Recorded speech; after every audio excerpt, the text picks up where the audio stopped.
একটি ছেলে আর একটি মেয়ে হোটেল রুমের ভেতরে রোমান্স করছে। আসলে এরা একজন আরেকজনকে টকিয়ে যাচ্ছে। মেয়েটির স্বামী রয়েছে আর ছেলেটির স্ত্রী, দুজনেই বিবাহিত ছেলে মেয়ে, তাদের আপনজনকে ঠকাচ্ছে। রোমান্স করে দুজনে উঠে বসলো। মেয়েটি বলল, আমার স্বামী মনে হয় কিছুদিনের ভেতরে দেশে চলে আসবে। আমি ভাবছি আমার স্বামী দেশে চলে আসলে তোমার সাথে আমি দেখা করব কি করে। ছেলেটির নাম ছিল নিলয়। নিলয় বলল, তুমি কোনো চিন্তা করো না, তুমি আমার কাছে আসতে না পারলেও আমি তোমার কাছে চলে আসবো, কিন্তু আমি তোমার সাথে দেখা না করে থাকতে পারবো না। মেয়েটির নাম ছিল মাহি। চিন্তা ভাবনা করতে লাগলো, আমি তোমার কাছ থেকে চলে গেলে তুমি আমার সাথে আর দেখা করতে চাও না, তুমি আমার সাথে আর দেখা করতে চাও না। যেদিন আমি তোমার কাছে আসি সেদিন তোমার সব ভালোবাসা আমার জন্য দেখাও। নিলয় বলল, কি হলো, কি ভাবছো তুমি? আমি তোমার বাড়িতে গেলে তোমার কোনো সমস্যা হবে? মাহি বলল, না, কোনো সমস্যা হবে না, তুমি আমার বাড়িতে এসো, সবকিছু আমি ম্যানেজ করে নেব। এখন আমাকে যেতে হবে, বেশি দেরি করে গেলে আমার শাশুড়ি আমার সাথে অনেক রাগারাগি করবে। নিলয় বলল, ঠিক আছে, এখন তাহলে তুমি চলে যাও, পরে তোমার সাথে দেখা করব। তারপর মাহি নিলয়ের কপালে একটা চুমু দিয়ে হোটেল রুম থেকে বেরিয়ে আসলো। নিলয় বসে বসে ভাবতে লাগলো, পরের বউয়ের সাথে সম্পর্ক রাখতে এক অন্যরকম মজা, কোনো পেন নেই, শুধু ভালোবাসা আর আনন্দ। এই বলে হাসতে শুরু করলো। এদিকে মাহি সিঁড়ি বেয়ে উপরে উঠছিল।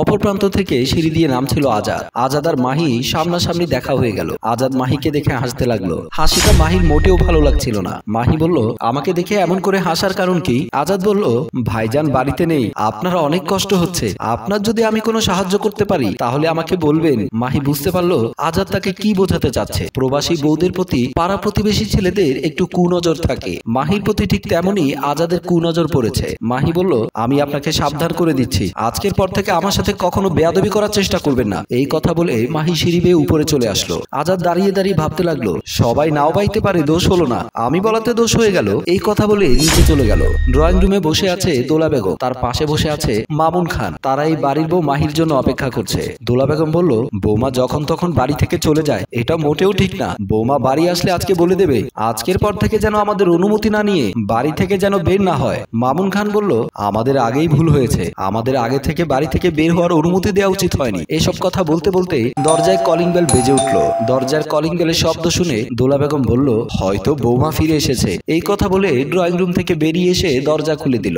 দরজা খুলে দেখতে পেল মাহি দাঁড়িয়ে আছে। দোলা বেগম মাহিকে দেখে জিজ্ঞেস করলো, কোথায় গিয়েছিলে? কিন্তু মাহি দোলা বেগমের কোনো কথার জবাব না দিয়ে ঘরের ভেতরে চলে গেল। দোলা বেগম দাঁড়িয়ে দাঁড়িয়ে ভাবতে লাগলো, কি চাচ্ছে বৌমা? আমি তো কিছুই বুঝতে পারছি না, দিন দিন কেমন বদলে যাচ্ছে। এভাবে বেশ কিছুদিন কেটে গেল। মাহি আর নিলয়ের দেখা হয়নি। মাহি নিলয়ের সাথে দেখা না করে আর থাকতে পারছে না। যতদিন যাচ্ছে তত বেশি নিলয়কে মিস করছে। মাহির শাশুড়ি বেশ কিছুদিন হয়েছে মাহিকে বাড়ি থেকে বের হতে নিষেধ করে দিয়েছে। মাহি ভাবলো আজ নিলয়ের সাথে দেখা করতে যাবে, যেমন করে হোক বাড়ি থেকে বের হতেই হবে। এইসব কথা ভাবতে ভাবতে দরজার কলিং বেল বেজে উঠলো। দোলা বেগম তখন ড্রয়িং রুমে বসে পান খাচ্ছিল। কলিং বেলের আওয়াজ শুনে সোফার উপর থেকে উঠে গিয়ে দরজা খুলে দিতে গেল। দরজা খুলে দেখতে পেল দরজার সামনে একটা ছেলে দাঁড়িয়ে রয়েছে। দোলা বেগম বলল, কে তুমি? নিলয় বলল, আমি ফ্যান মিস্ত্রি, আপনাদের বাড়ির বউ আমাকে ফোন করে বলল আপনার বাড়ির ফ্যান নষ্ট হয়েছে, তাই আমাকে আসতে হলো। দোলা বেগম ভাবতে লাগলো, ফ্যান নষ্ট হলে তো আমাকে বলতো, কিন্তু বৌমা আমাকে কেন বললো না? তারপর বলল, আমার মনে হয় তুমি ভুল ঠিকানা এসেছো, এই বাড়ির ঠিকানা বলেছে। ঠিক সে সময় মাহি এসে বলল, মা, আমি ফোন করেছি, আমার ঘরের ফ্যানটা একটু নষ্ট হয়েছে। দোলা বেগম বলল, ঠিক আছে, যাও। তারপর নিলয়কে নিয়ে মাহি ঘরের ভেতরে চলে গেল। দোলা বেগম ভাবতে লাগলো, বৌমা কাউকে কিছু না জানিয়ে মিস্ত্রি কেন ডেকে নিয়ে আসলো? আমাকেও বলতে পারতো, তার শ্বশুরকে বলতে পারতো। ঠিক আছে, ফ্যান ঠিক হলেই ভালো। অনেকটা সময় কেটে গেল। মাহি আর নিলয় শোয়া থেকে উঠে বসলো। আপনারা হয়তো বুঝে গেছে এখানে কি হয়েছে। অনেকদিন পর দুজনকে কাছে পেয়েছে। নিলয় বলল, তোমার আদর আমি খুব মিস করছিলাম, তাই আমি চলে এসেছিলাম। এখন তোমাকে ছেড়ে আমার যেতে ইচ্ছে করছে না, আমার ইচ্ছে করে তোমাকে আমার সাথে করে নিয়ে যায়। মাহি বলল, হয়েছে হয়েছে, দূরে গেলে তো আমার কথা তোমার মনেই পড়ে না। তবে এটা মানতে হবে, তুমি বুদ্ধি করে ইলেকট্রিশিয়ান সেজে এসে ভালোই করেছো। আমার শাশুড়িও তোমাকে চিনতে পারেনি। এমন সময় দরজার সামনে ঠক ঠক আওয়াজ শুনতে পেল। মাহি আর নিলয় ভয় পেয়ে গেল। তারপর নিলয়কে মাহি বলল, মনে হয় আমার শাশুড়ি এসেছে, চলো তোমাকে চলে যেতে হবে। এই কথা বলে বিছানা থেকে নেমে আসলো। মাহির শাশুড়ি দোলা বেগম দরজার সামনে দাঁড়িয়ে আছে আর বিরক্ত হয়ে টক টক করে আওয়াজ করছে। দোলা বেগম বৌমা বৌমা বলে ডাকতে লাগলো। মাহি আর নিলয় ঘর থেকে বেরিয়ে আসলো। নিলয় বলল, আবার কোনো সমস্যা হলে আমাকে ফোন করবেন। এই কথা বলে নিলয় চলে গেল। দোলা বেগম বলল, ফ্যান ঠিক হয়েছে? মাহি বলল, জি মা, ঠিক হয়েছে। দোলা বেগম বলল, দরজা বন্ধ করে ফ্যান ঠিক করতে হয়? আগে জানতাম না বৌমা। দরজা বন্ধ করেছিলে কেন? মাহি বলল, আপনার সমস্যা কি? সবসময় আমাকে ছোট করে কথা বলতে চান কেন? দোলা বেগম বলল, এই কারণেই চাই, কারণ আমার ছেলে বাড়িতে নেই, তোমাকে রেখে বিদেশে গেছে। মাহি বলল, আমাকে নিয়ে আপনার এত ভাবতে হবে কেন?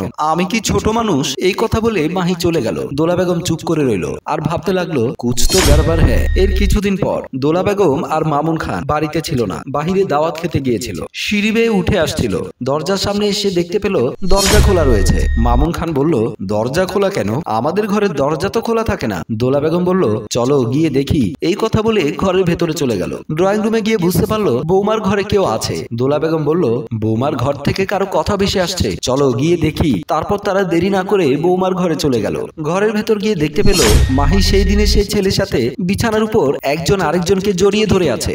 দোলা বেগম বৌমা বলে ডাক দিতে মাহি আর নিলয় ভয় পেয়ে গেল। নিলয় ভয় পেয়ে পালিয়ে গেল। মামুন খান বলল, আমার ছেলে তোমাকে কত বিশ্বাস করে দেশের বাইরে থাকে, আর তুমি আমার ছেলেকে ঠকিয়ে যাচ্ছ। একবার যদি আমার ছেলে শুনতে পায় তাহলে কি হবে? মাহি বলল, আমি ভুল করে ফেলেছি, আমাকে আপনি মাফ করে দেন। আমি আর কখনো এমন করব না। আমার স্বামী আমার জন্য কত কষ্ট করছে, আর তাকে ঠকিয়ে যাচ্ছি। আপনার ছেলে এসব শুনতে পেলে মরে যাবে।